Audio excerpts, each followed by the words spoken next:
আজ মহাষষ্ঠী, দেবীর বোধন। আমার সঙ্গে রয়েছেন দোলন রায়, অভিনেত্রী দোলন রায়। দোলন এই মুহূর্তে ব্যস্ত ফুল দিয়ে সাজাতে। আমরা দক্ষিণ কলকাতার পূজা মণ্ডপে রয়েছি।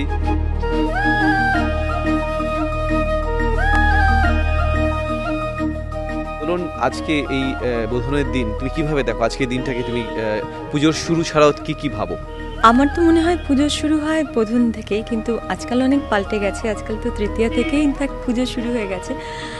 ছোটোবেলায় পুজো মানে পুজোর 4 দিন বলতাম, সপ্তমী, অষ্টমী, নবমী, দশমী, আর ষষ্ঠীর দিন সন্ধেবেলা সন্ধি পুজো হবে, বোধন হবে। সেটা একটা অদ্ভুত একটা মুহূর্ত। এখনো হয় কিছু কিছু জায়গায়, সেই রকম তো লাগেই। পুজোর মতনই তোমার জীবনে সিরিয়াল বা সিনেমা শুরু হয়েছিল এই বোধন, তো সেরকম বোধনের সিনেমা কি?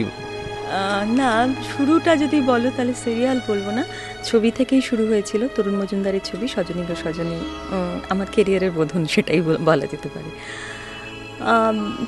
প্রত্যেক বছর পুজোতে এই বোধনের দিনটা সন্ধেবেলাটা আমার খুব ভালো লাগে। মানে অদ্ভুত একটা হয় না, চারদিকে একটা আগেতে, এখন অ্যাম্বিয়েন্স হয়তো অনেকটা পাল্টেছে, কিন্তু আমার পুজো মানেই ভীষণ নস্টালজিক লাগে। ছোটোবেলার কথা মনে হয়, বাতাসে গন্ধ পাই পুজোর, সেই গন্ধটা যেন ওই বোধনের সময় থেকে আরও বেশি সুন্দর হয়ে, কেমন একটা যেন চারপাশটা পুজো পুজো গন্ধ একেবারে মম করতে থাকে।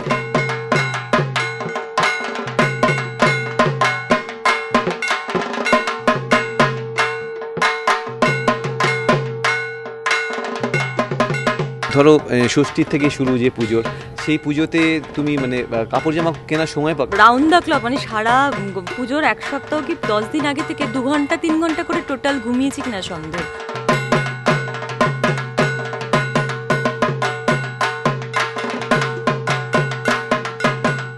আর এই ঠাকুর দেখা নিয়ে অদ্ভুত একটা মজা মনে হয়। যখন ছোট ছিলাম তখন তো ঠাকুর দেখাতে নিয়ে যেত, বাবা মা হাত ধরে নিয়ে যেত, এবং পাড়ার আশেপাশে গুটি কত প্যান্ডেল বাঁধা ধরা ছিল, যেখানে ভিড় কম হবে সেখানে নিয়ে গিয়ে আমাদের 9টা-10টা আমাদের বাড়িতে জমা করে দিই, তাড়াতাড়ি ঠাকুর দেখতে বেরিয়ে পড়তাম। কি কান্না পেত।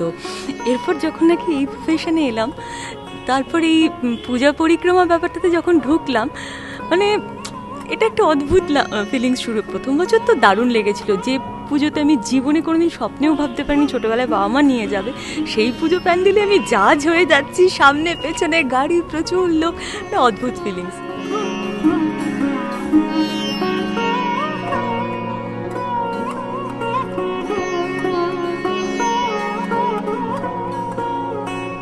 সেলিব্রিটিদের একটা মজা আছে, জানেন তো। তারা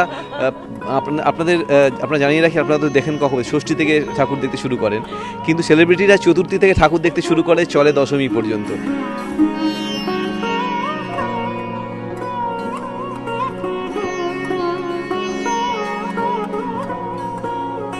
পুজোর মধ্যে কোনো প্রেম? না, ওরকম করে স্পেসিফাই করে বলার মতন কিছু নয়। পুজোর মধ্যে প্রেম সে যে গুজে তুমি এসছো, ছেলেরা তাকিয়ে রয়েছে হাঁ করে, না কি শারদিয়া বই, শারদিয়া সিডি, শারদিয়া গানের মতন শারদিয়া প্রেম আলাদা করে হয় নাকি? তা না, সেটা এমনি বলতে পারো। একটা কথা সেদিন হঠাৎ আলোচনা হচ্ছিল, এখনো মনে আছে। যে বছর পুজোতে প্রথম শাড়ি পরলাম আর কি, ক্লাস 11-এ পড়ি আমি। আমার ছোটোবেলাটা সত্যি সত্যি দুরকম গেছে, একটা ছেলেবেলা একটা মেয়েবেলা। একটা সময় পর্যন্ত না আমি আমাকে বাড়িতে ছেলে হিসেবে ট্রিট করা হতো। পুজোতে ম্যাক্সিমাম 7-8 পর্যন্ত আমি ছেলেদের জামা কাপড়ই পরেছি, মেয়েদের জামা কাপড় আমার দেওয়া হতো না। তারপর সেমন কখনো হয়তো কারো মনে হয়েছে যে এবার আমি মেয়ে হচ্ছি, তা একবার দুবার সালোয়ার কামিজ। হ্যাঁ, 11-12-এ যখন পড়ি, 9-10 থেকে শাড়ি ছিল। 11-12-এ যখন পড়ি তখন বাবা একটা শাড়ি দিয়েছিল, তাঁতের শাড়ি, আর মা একটা শিফন না কি রেশমি শাড়ি কি বলে ওগুলোকে দিয়েছিল। এই পুজোয় আমার প্রথম শাড়ি পরা। হ্যাঁ।